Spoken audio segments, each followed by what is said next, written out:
Klein survived the shooting. She and her father, Andrew Klein, join us now from Parkland, Florida, after attending yesterday's listening session with the president at the White House. It's very good to see both of you. Thank you for joining us. I know how difficult this situation has been, although we can't really understand it and what you've all gone through. You were amazingly poised yesterday, Ariana, at that White House event.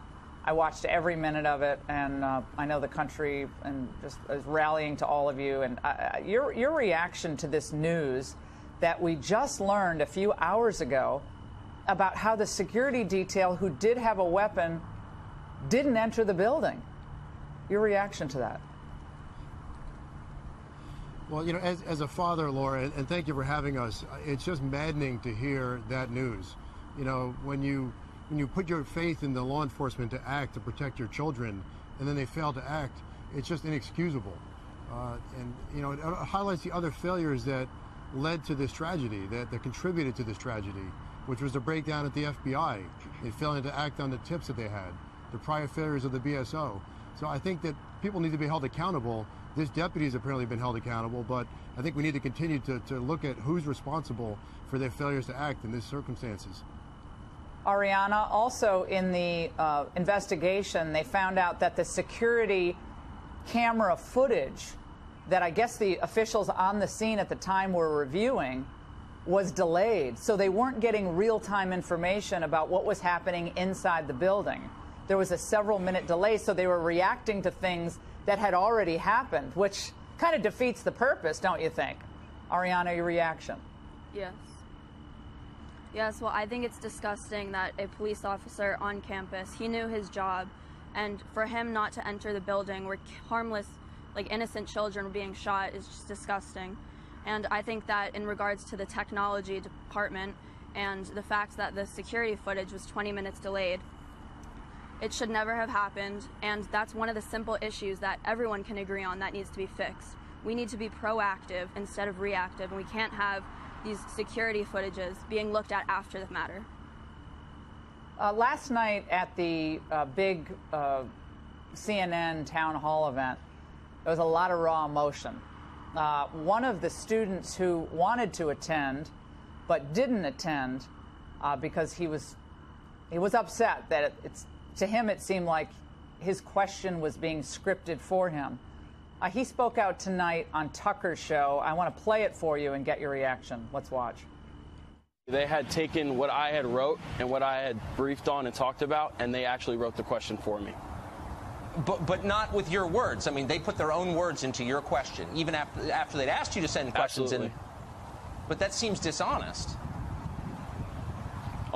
It definitely did, and that's kind of why I didn't go last night. Originally, I had thought that it was going to be more of my own question and my own say, and then it turned out to be more of just a script. And she had actually said that over the phone that I needed to stick to the script.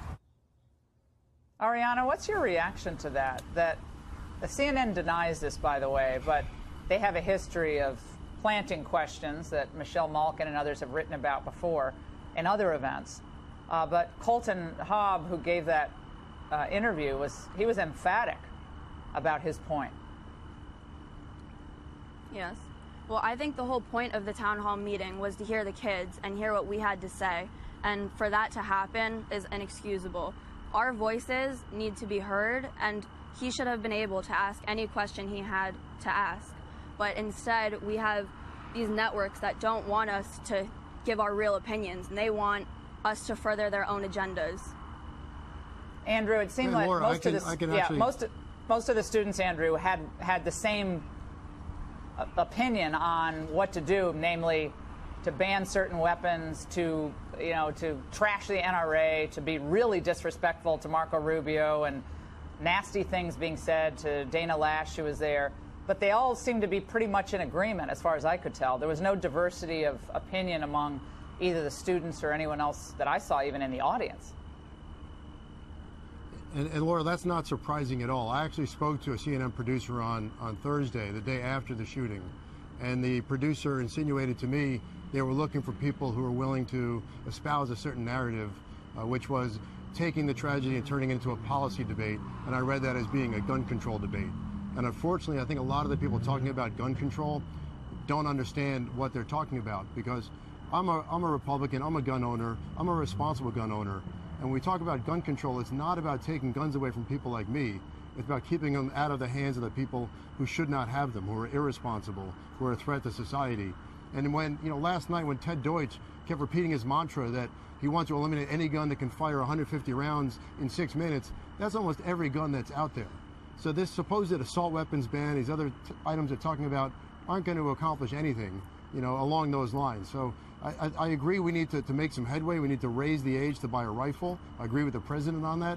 But beyond that, a lot of these folks who are yelling gun control, really don't have a great grasp on what they're talking about.